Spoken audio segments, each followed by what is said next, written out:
So my name is Will Bailey. I started studying at the University of Hull in 2017. I did my Master of Science in Business Management. I really enjoyed it, really enjoyed organisational behaviour, which is like the psychology of business in particular. I chose to do a master's degree simply because I really enjoyed studying it. I wanted to carry on developing my knowledge and also increase my employability. I think one of the best reasons to do a master's degree at Hull is to really enhance your CV and to improve your subject knowledge area, whether it's in the same subject that you studied at undergrad like it was for me, or something that was great and something that I wish I'd done was just done something slightly different.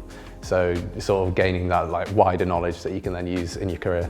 So for my master's dissertation, I was able to work with the company that I was due to start employment with upon completing my master's. And I did my dissertation on remote work models, and I was starting work at a company that existed entirely remotely.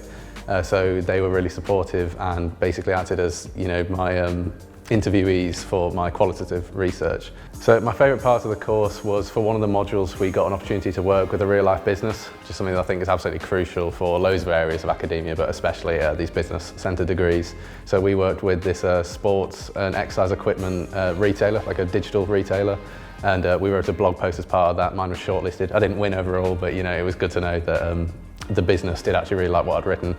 So I chose to study at Hull because of the real community aspect to it. I really enjoyed being on a campus university where everything's all in one place. The people I met here were absolutely fantastic, and just being at a university that's still quite big in itself, but with about 15,000 students, I really liked sort of the social aspect of it, being able to go out and sort of meet up with the same people frequently, that even if you weren't planning on, you just bump into the same people all the time, and I really loved that.